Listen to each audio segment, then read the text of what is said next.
আমি মনে করি যে রাসেল ভাইপার সাপ এই বাংলাদেশের জন্য একটি আশীর্বাদ স্বরূপ। আল্লাহ রাব্বুল ইজ্জত আমাদেরকে বোঝাইতে চাচ্ছে যে তুমি যত বড় ক্ষমতাশীল হও না কেন, আমার তৈরি ছোট্ট একটা নগণ্য একটা সাপ, এই সাপই যথেষ্ট তোমার সকল অহংকারগুলোকে দুমড়ায় মুচড়ায় তোমাকে অসহায় করে দেওয়ার জন্য, নীরব এবং শান্ত করে দেওয়ার জন্য যথেষ্ট। ডিয়ার ফ্রেন্ডস, আপনি যেখানে থাকেন, যে অবস্থাতে থাকেন, আপনার অর্থনৈতিক অবস্থা যেমনটি হোক না কেন, আপনি একজন উদ্যোক্তা, আপনি একজন লিডার। একজন উদ্যোক্তাই কিন্তু একজন লিডার। কারণ একজন উদ্যোক্তা কখনোই কোনো কিছু দেখে বসে থাকে না।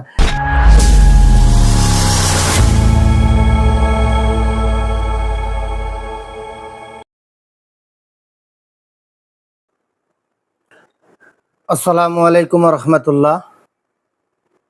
প্রিয় দর্শক, আশা করি সবাই অনেক অনেক ভালো আছেন। আমিও আপনাদের দোয়ায় খুব ভালো আছি, আলহামদুলিল্লাহ। যে বিষয় নিয়ে আজকে আপনাদের সাথে কথা বলবো সেটা হচ্ছে রাসেল ভাইপার সাপ। যে সাপটি সম্পর্কে ইতিমধ্যে আপনারা অবগত আছেন। বিভিন্ন ইউটিউব চ্যানেল, বিভিন্ন টিভি চ্যানেলের মাধ্যমে এ বিষয়ে অনেক বেশি সংবাদ প্রচার হচ্ছে, সংবাদ আপনারা জানেন। এটা নিয়ে নতুনভাবে বলার কিছু নাই, তবুও কিছু বিষয় আছে যেটা বলার জন্য আমি আপনাদের মাঝে আবারও আসলাম। সেটা হচ্ছে যে আসলে পৃথিবী শুরু থেকে এখন পর্যন্ত এবং আগামীতেও যতগুলা দুর্যোগ আসছে, এসেছিল এবং আসতেছে এবং আসবে, সবগুলাই আল্লাহ রাব্বুল ইজ্জতের একটি রহমত স্বরূপ। দেখেন, আমরা কিন্তু যখন দুর্যোগ আসে তখন আমরা দুর্যোগটা দেখি, এর মধ্যে যে আপনার ভালো কিছু লুকায়িত আছে সেটা কিন্তু দেখি না। আমি মনে করি যে রাসেল ভাইপার সাপ এই বাংলাদেশের জন্য একটি আশীর্বাদ স্বরূপ। এই ধরনের বিষাক্ত ঘটনা, এই ধরনের যেমন ইতিপূর্বে আপনার করোনা ভাইরাস, এটাও আমি মনে করব বাংলাদেশের জন্য, পুরো বিশ্ববাসীর জন্য এটা একটা আশীর্বাদ স্বরূপ। কিভাবে আশীর্বাদ স্বরূপ? দেখেন, রাসেল ভাইপার সাপ মারাত্মক বিষাক্ত, যেখানে এক আপনার মৃত্যুর জন্য একটি ছবলই যথেষ্ট। এরকম একটা ভয়াবহ একটা ঘটনাকে আমি বলতেছি যে বাংলাদেশের জন্য, আপনার জন্য, আমার জন্য এটা একটি আশীর্বাদ স্বরূপ। এর কারণ কি? এর কারণ হচ্ছে এই রাসেল ভাইপার সাপ আমাদেরকে মনে করায় দিচ্ছে যে ওহে বান্দা, তুমি যত বড়ই ক্ষমতাশীল হও না কেন, যত বড়ই তুমি লিডার হও না কেন, যত বড়ই দাপট তোমার থাক না কেন, এই সামান্য একটি ছোট্ট সাপের একটি ছবলই যথেষ্ট তোমার দুনিয়া থেকে বিদায় নেওয়ার জন্য। এটা হচ্ছে প্রথম মেসেজ। দ্বিতীয় মেসেজ হচ্ছে আল্লাহ রাব্বুল ইজ্জত আমাদেরকে বোঝাইতে চাচ্ছে যে তুমি যত বড় ক্ষমতাশীল হও না কেন, আমার তৈরি ছোট্ট একটা নগণ্য একটা সাপ, এই সাপই যথেষ্ট তোমার সকল অহংকারগুলোকে দুমড়ায় মুচড়ায় তোমাকে অসহায় করে দেওয়ার জন্য, নীরব এবং শান্ত করে দেওয়ার জন্য যথেষ্ট। তাহলে এটার প্রতিকার কি? এখান থেকে আমাদের শিক্ষা নিতে হবে, এডুকেশন নিতে হবে যে আমরা শুধু হতাশ হচ্ছি, ভয় পাচ্ছি ভয় পাচ্ছি। একটা জিনিস আমি খেয়াল করে দেখলাম যে সবাই রাসেল ভাইপারকে যেভাবে ভয় পাচ্ছে, এই সাপটাকে, ঠিক এভাবে যদি মানুষ আল্লাহকে ভয় পাইতো, এভাবে যদি মৃত্যুকে ভয় পাইতো, তাহলে আমার মনে হয় যে বাংলাদেশে কোনো দুর্নীতি থাকতো না। কিন্তু দুঃখজনক হলেও সত্য, মানুষ যেভাবে সাপকে ভয় পাচ্ছে, ঠিক ওইভাবে আমার মনে হচ্ছে না যে মানুষ আল্লাহকে ভয় পাচ্ছে। কেন ভাই? রাসেল ভাইপারের সবলে আপনি মারা যাবেন, এমনি এমনি আপনি মারা যাবেন না। টুডে টুমোরো, আজ হোক কাল হোক, আপনি তো মারা যাবেনই।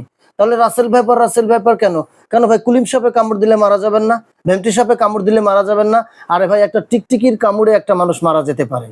কারণ একটা টিকটিকি যে পেশাবটা করে, সে পেশাবটা যদি কোনোভাবে পেটে যায়, তাহলে মানুষকে বাঁচানো মুশকিল হয়ে যায়। তাহলে মৃত্যুটা কিন্তু খুব বেশি কঠিন কিছু না, এটা সিম্পল একটা সাধারণ বিষয়, যেটা যে কোনোভাবে হতে পারে। শুধু নট অনলি রাসেল ভাইপার। তাহলে আমরা রাসেল ভাইপারকে নিয়ে এত বেশি যে এক্সাইটেড হচ্ছি, এত বেশি ভয় পাচ্ছি, তার কারণটা কি? তার কারণ হচ্ছে যে আমরা একটু অসাবধানতা ছিলাম, তাই ভয় পাচ্ছি। এর জন্য আমি আপনাদেরকে বলবো, ভয় নয়, সাবধানতা, ভয় নয়, আসেন সাহসের সাথে মোকাবেলা করি, যেভাবে বাংলার মানুষ মোকাবেলা করেছি আমরা করোনাকে। ঠিক করোনা যেমন জয় হয়ে গেছে, রাসেল ব্যাপারও জয় হয়ে যাবে ইনশাল্লাহ। আমি যেহেতু উদ্যোক্তা মেকার এবং আমি বিজনেস কনসালটেন্ট, উদ্যোক্তা নিয়ে কাজ করি, সে হিসাবে আমি আপনাদের সামনে আসার উদ্দেশ্য হচ্ছে রাসেল ভাইপারকে ঠেকানোর জন্য আমাদের উদ্যোক্তা হতে হবে। দেখেন, এখানেও আপনাকে উদ্যোক্তা হতে হবে, প্রত্যেকটা ক্ষেত্রে স্টেপ বাই স্টেপ আপনাকে উদ্যোক্তা হতে হবে। তাহলে আপনি এখানে কি ধরনের উদ্যোগ নেবেন? দেখেন, আমরা যেহেতু কাজ করছি কৃষি উদ্যোক্তা নিয়ে, পোলট্রি উদ্যোক্তা নিয়ে, ডেইরি উদ্যোক্তা নিয়ে, মৎস্য খামারি উদ্যোক্তা নিয়ে এবং বিজনেস উদ্যোক্তা নিয়ে, এই ধরনের উদ্যোক্তা নিয়ে যেহেতু কাজ করছি, প্রথমে আমি চলে যাব আমাদের কৃষি উদ্যোক্তা ভাইদের কাছে। কৃষি উদ্যোক্তা ভাইদেরকে বলবো, দেখেন আল্লাহ আপনাকে শেখাচ্ছে এই রাসেল ভাইপার সাপ দিয়ে যে আপনি সাবধান হন, আপনি সাবধান হন। কবরে যে সাপের ভয় করেন আপনি, সে সাপের ভয় আপনি এখন করেন। তাহলে আপনাকে কি করতে হবে? কৃষি যতগুলো আপনি কাজে যাবেন সমস্ত কাজে আপনি সাবধানতা অবলম্বন করবেন। এর জন্য আমি বলবো যে ভয় পেয়ে ঘরে বসে না থেকে 6 থেকে 7 ফিট হাইটের একটা বাঁশের লাঠি আপনি সঙ্গে নিয়ে মাঠে যাবেন। আপনি ক্ষেত খামারে যেখানেই কাজ করেন না কেন, সেই লাঠি দিয়ে আগে কি করবেন, যে যে অংশটুকুতে আপনি কাজ করবেন সেখানে বাড়ি দিয়ে পুরো জমিটা আপনাকে একটা চেক দেন, যেখানে নট অনলি রাসেল ভাইপার, যে কোনো সাপ পোকামাকড় আছে কিনা, বিষাক্ত কোনো প্রাণী আছে কিনা যার সবলে আপনার জীবনে অন্ধকার নেমে আসতে পারে।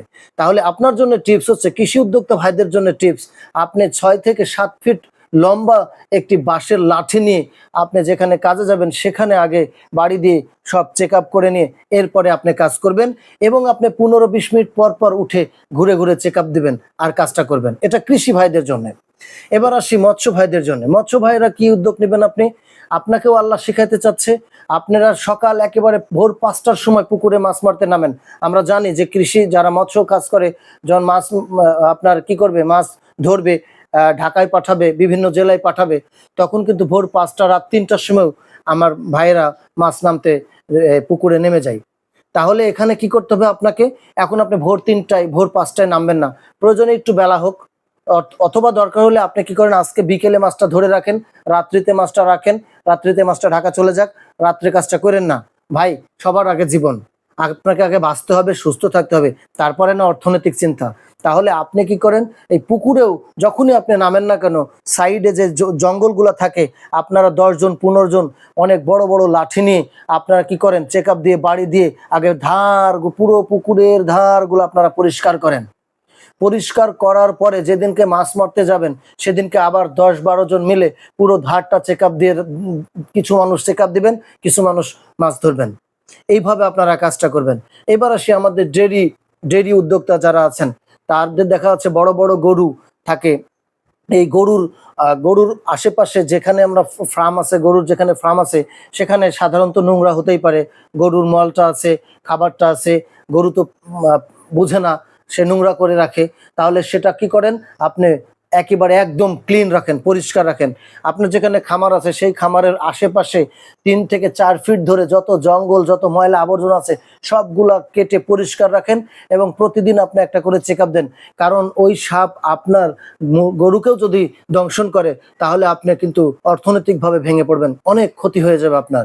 তাও এটা গেল একটা বিষয়। আর একটা, গরুর যারা আপনারা ঘাস চাষ করেন, যে পিপিআর যে ঘাসগুলো আছে, উন্নত মানের যে ঘাসগুলো আছে, সেই ঘাসের, যখন আপনি ঘাসের জমিতে যাচ্ছেন, ঘাস কাটতেছেন, তখনও দেখা যাচ্ছে যে ওখানে একটা বিপজ্জনক, এই লম্বা লাঠি দিয়ে আপনি আগে চেক আপ করে নেন, তারপরে ঘাস কাটেন। এবার আসেন যারা পোলট্রি উদ্যোক্তা আছেন, যারা বড় বড় খামার আছে, দেখবেন ওই পোলট্রি উদ্যোক্তাদের খামারে যারা লেয়ার আছে, লেয়ার ফার্মটা বেশি আছে, ডিম দেওয়া যে মুরগির যে খামারটা, সেখানে আমরা খামার ভিজিট করে একটা জিনিস দেখি যে ইঁদুরের অনেক বড় বড় গর্ত থাকে, যে গর্ত দিয়ে তারা মাটি উঠায় ইঁদুরের ডিম খাওয়ার জন্য, বিভিন্ন খাওয়ার জন্য ইঁদুর এগুলা করে, আর ওই গর্তগুলোই কিন্তু সাপ ব্যবহার করে। আমরা রাসেল ভাইপার না, আমরা ইতিপূর্বে অনেকগুলো সাপ আমরা এমনিতেই যখন খামার ভিজিটে যাই তখন দেখি যে ওখানে অন্যান্য জাতের সাপ কিন্তু ওখানে চলে আসে। এখানে খামারিদেরকে আমি বলবো যে খামারের আঙিনা 5 থেকে 7 ফিট ধরে আপনি পরিষ্কার রাখেন, খামারের ভিতরটা পরিষ্কার রাখেন, যখনই ঢুকবেন চেক আপ দিবেন, সাউন্ড দিবেন, ফলো করবেন, দেন আপনি ওখানে কাজ শুরু করবেন। তাহলে ওই ইঁদুরে যে গর্তগুলা করে সেই গর্তগুলো আপনি কি করেন, পানি দেন, পানি দিয়ে ভাসায় দেন, আপনি এটাকে বন্ধ করে দেন, মানে পুরো আপনাকে সেফটি ইউজ করতে হবে। কারণ এটা এটা এটা আসলে সত্য যে রাসেল ভাইপার সাপ বাংলাদেশে আসছে, অনেকে এটাকে উপহাস মনে করছে, গুজব মনে করছে। প্রিয় দর্শক, আমিও এটাকে গুজব মনে করছিলাম প্রথম দিকে, তারপরে দেখলাম যে আমাদের নিজ থানাতেই এখানে আমাদের এক কৃষক ভাই এই সাপে তাকে দংশন করছে।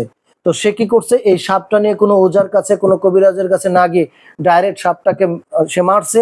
মারা পরে সাপের যে লাশটা, সাপটাকে নিয়ে সে রাজশাহী মেডিকেলে চলে গেছে এবং সে কিন্তু প্রপারলি ট্রিটমেন্ট পেয়ে সে বেঁচে গেছে। তাহলে এখানে পোলট্রি ফার্মদের কথা বললাম। এবার আসেন বসত বাড়ির বিষয় বলি। সেটা হচ্ছে যে বসত বাড়িতে আমাদের প্রিয় মানুষগুলা থাকে, মা থাকে, বাবা থাকে, ভাই থাকে, সন্তান, ওয়াইফ এরা থাকে। তো এই প্রিয় মানুষগুলোর সেফটির জন্য আপনাদেরকে কি করতে হবে, যারা গ্রামে বাস করেন তাদেরকে বলবো, আমি অনেক গ্রামে গেছি, যেহেতু আমি উদ্যোক্তা তৈরি করি, উদ্যোক্তাদের ডোর টু ডোর বাড়িতেও আমাকে ভিজিটে যেতে হয়। সেক্ষেত্রে আমি দেখছি অনেক উদ্যোক্তা আছেন গ্রামে, কি বলবো দুঃখজনক, জানালাটা খুললে দেখা যায় জঙ্গল বাতাসে হেলে জানালা দিয়ে ঢুকে পড়ছে। কিরে ভাই, আপনি কি উদ্যোক্তা? মানে আপনার ঘরের সেফটিটা কোথায়? এই রাসেল ভাইপার তো আজ আসছে, কিছুদিন পরে হয়তো শুনবেন যে এটা চলে গেছে, বা এই গুজবটা নাই, বা সাপটাও নাই। কিন্তু আসলে সাপ তো পৃথিবীতে আছে। তাহলে আপনি এটা কি ধরনের, আমি সরাসরি বলছি, আজকেও আপনাদেরকে বলছি।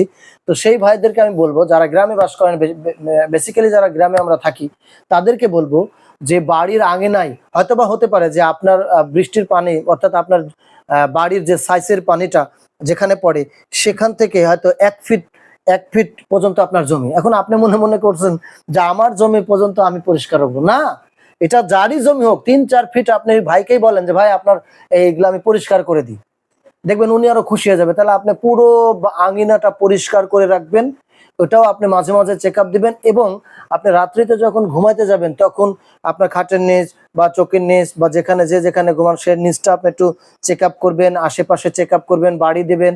এবং আপনি এই মুহূর্তে কি করবেন, বাড়ির মধ্যে কোনো জ্যাম জঞ্জাট একসঙ্গে পালা দিয়ে দেখা যাচ্ছে অনেকে আমরা রাখি, যে একেবারে এখানে একটা গাঁটটি ওখানে একটা গাঁটটি, মানে এক কথায় জ্যাম করে ফেলছেন বাড়ির মধ্যে, ঘরের মধ্যে। এই জ্যামগুলো ছুটাই ফেলবেন, আজে বাজে জিনিসগুলো রাখবেন না।